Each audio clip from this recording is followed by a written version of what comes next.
Upgrades.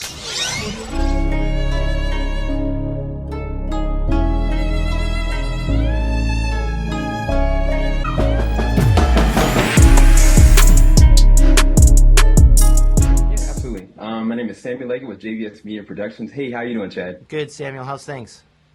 Oh, everything is great. Thank you so much for spending time with me. I gotta talk about your film.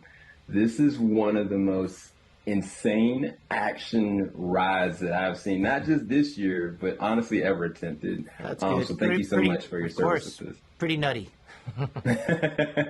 So I got to talk to you about how you materialize some of these insane scenes and scenarios for John.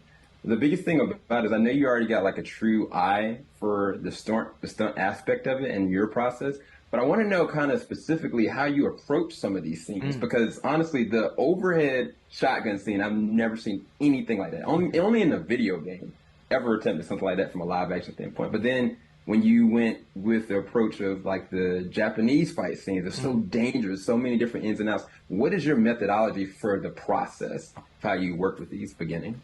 Good question, Sam. You probably heard me say I'm a big musical fan. I like theater a lot.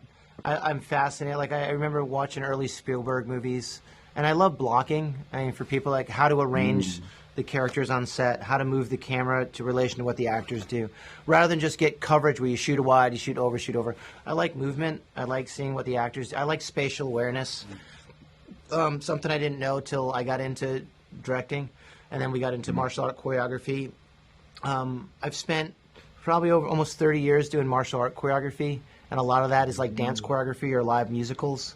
You heard me say that I'm a big Bob Fosse super freak, and Gene Kelly and Fred Astaire and Danny Kaye and all the greats. On top of that, you throw in some silent movie, Japanese animation, wuxia, Crouching Tiger, Shaw Brothers, from Jackie Chan to Jet Li to John Woo, Chow Yun-fat, Wong Kar-wai, Zhang Yimou to Akira Kurosawa to Zatoichi.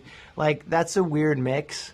So I guess, you throw in 10 years with the Wachowskis, a couple more with Zack Snyder and Guy Ritchie and the other directors I've worked with, and then you throw in a mashing of 3 films with Stallone. Like, you get a sense of action and spatial awareness that most don't get exposed to. So I think that's just kind of how I kind of view things. And then the challenge is more about restraint, like how do I get everything I want there and try to get a thematic in.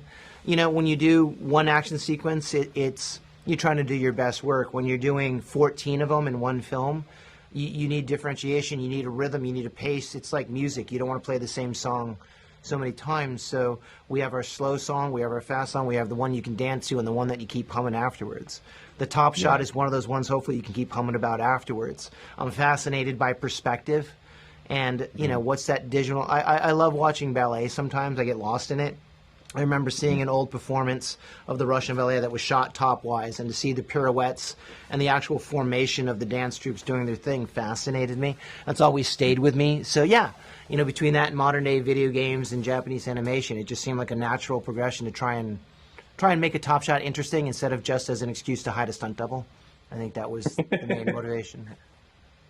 You can feel it. And I mean, segue to the ballerina. I mean, I could talk to you about some other 3 exciting franchises you're about to tap into, but I'm going to just keep it honed in right on this one. From an emotion standpoint, like, how does it feel to see how expanded this went? Like, from the characters and the world, like, how does it feel to know, like, this is just branching out and people are loving every second of it with every single character? No, not going to lie to you, it's very flattering, but it's very surreal. We just did things. Keanu and I were in this little room. We just wanted to make something that, kind of stood out and something that we wanted to see. And, who knows how much we succeeded in the first one, but like we had no money, no time. We just wanted to do our thing, and the fact that more people wanted it, and there's look at it. It's not really a film. There's no plot. It's more about a story of a guy, and it's interesting characters doing interesting stuff. It's more of a myth than it is a film, and we just tried to capture that. It's taking genres that we love, from kung fu movies to samurai films to great westerns to hard-boiled, 70s films to things that, like art films from like Amelie or, Wong Kar-wai films or something like that. Like, we like art, we like making things beautiful, and to combine that with the kineticism or the energy of action was always a challenge.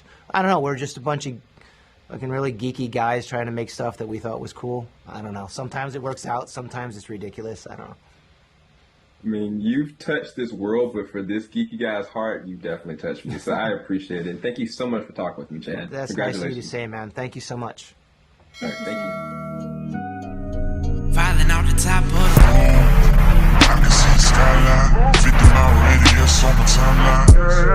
Ain't nothing on my mind.